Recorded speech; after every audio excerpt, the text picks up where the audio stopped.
नमस्कार जय हिंद दोस्तों, स्वागत है एक बार फिर से आपका आप यूट्यूब चैनल स्टडी नीड्स पर। दोस्तों, उच्च माध्यमिक शिक्षक यानी वर्ग ए के लिए जो दस्तावेज सत्यापन के लिए फाइनली प्रक्रियाएं प्रारंभ करा दी गई हैं और इसके लिए तिथि भी जारी कर दी गई है। और इसके लिए जो वीडियो है इसके पहले हम दे चुके हैं कि क्या कुछ प्रक्रियाएं होने जा रही हैं, क्या तिथियां हैं और इससे संबंधित क्या कुछ प्रक्रियाएं हैं।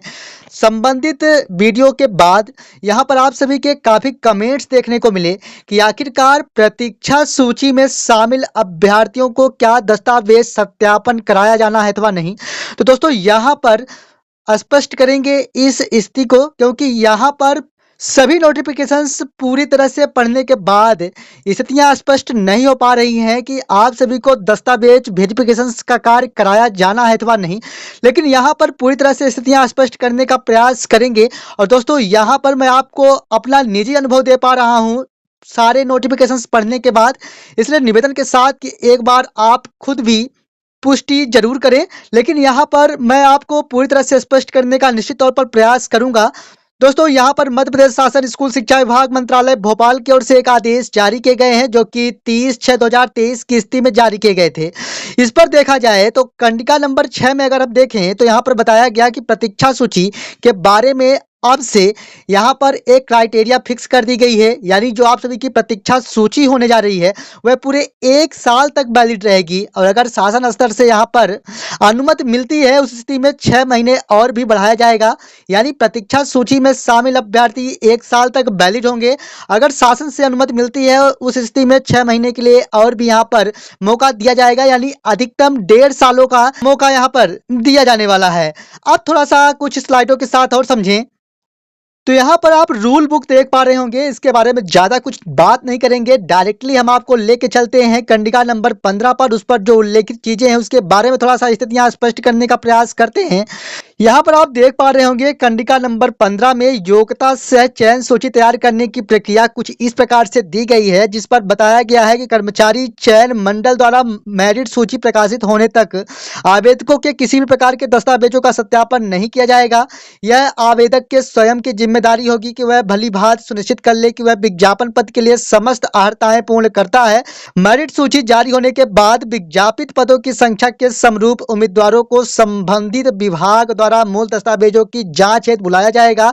यदि जांच में पाया जाता है कि आवेदक विज्ञापन अनुसार अर्हता नहीं रखता तो उसकी उम्मीदवारी स्वयं ही समाप्त की जाएगी। अभिलेख परीक्षण हेतु बुलाए गए आवेदक अपने मत से संबंधित समस्त मूल दस्तावेज एवं उनकी सत्यापित छाया प्रति के साथ उपस्थित होना सुनिश्चित करेंगे।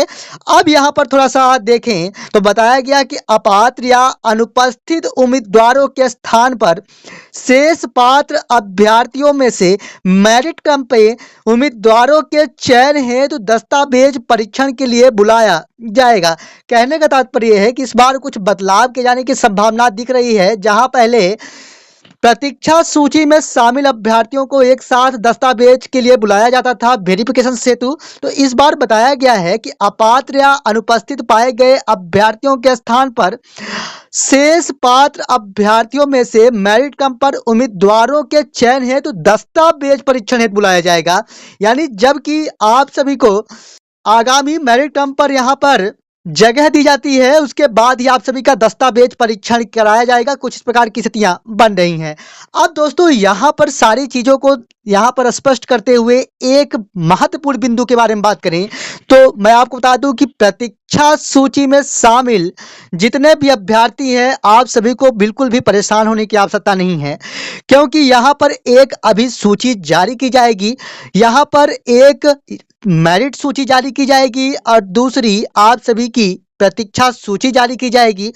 मेरिट सूची के लिए कंफर्म है कि दस्तावेज सत्यापन कराया जाएगा और वेटिंग लिस्ट या प्रतीक्षा सूची में शामिल अभ्यर्थियों के लिए यहाँ पर नाम दिए जाएंगे और इसके बाद दस्तावेज सत्यापन हेतु भी नाम दिए जाएंगे। और दो प्रकार के नाम यहाँ पर शामिल किए जाएंगे, पहला तो मेरिट के आधार पर और दूसरा वेटिंग के आधार पर। तो यहाँ पर जब आपका नाम टीआरसी पोर्टल पर दिखे यानी एमपी टीआरसी पोर्टल पर दिखे तो ही आपको दस्तावेज सत्यापन हेतु जाना है, क्योंकि दस्तावेज सत्यापन के लिए आप सभी को इस प्रकार से नहीं जाना कि उस पर तिथि मात्र दे दी गई है। इसके लिए आप सभी का नाम विधिवत पोर्टल पर जारी किया जाएगा।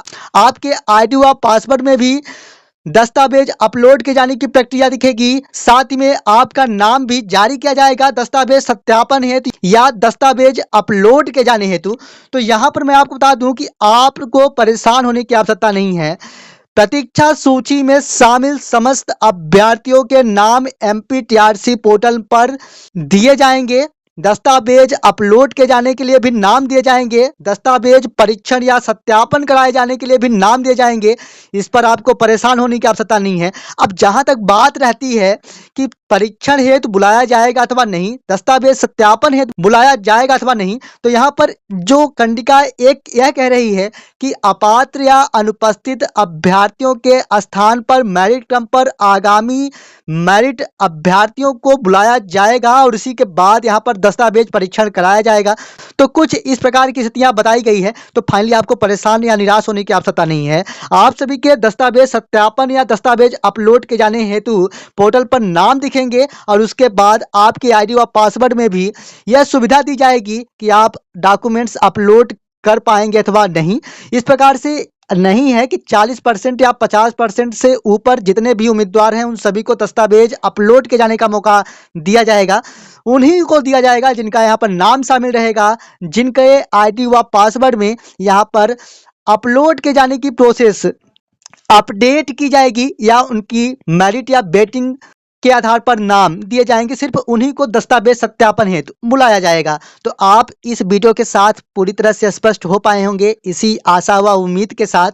और मैं आपको बता दूं कि यहाँ पर हमने आपको प्रयास किया है कि आप स्पष्ट हो सकें, क्योंकि यहाँ पर इस प्रकार की कोई बिंदु तैयार नहीं की गई है कि प्रतीक्षा सूची अभ्यर्थियों को बुलाया भी जाएगा अथवा नहीं। यहाँ पर जो हम नोटिफिकेशंस देखें और इसके बाद एनालिसिस किए, इसके आधार पर ये वीडियो आप तक दे पा रहे हैं कि यहाँ पर इस प्रकार का कोई उल्लेख नहीं है। लेकिन आप सभी के नाम दिए जाएंगे। आप एमपीटीआरसी पोर्टल को लगातार चेक करते रहें। हालांकि सही अपडेट के साथ ही आप तक वीडियोस लेके आते रहेंगे। इसलिए अगर आप पहली बार चैनल विजिट किए हैं, चैनल को सब्सक्राइब जरूर कर ले ताकि सही अपडेट्स आप तक पहुंचती रहे आपके शिक्षक भर्ती संबंधित। मिलेंगे आप संबंधित एक और नई वीडियो के साथ। तब तक के लिए धन्यवाद।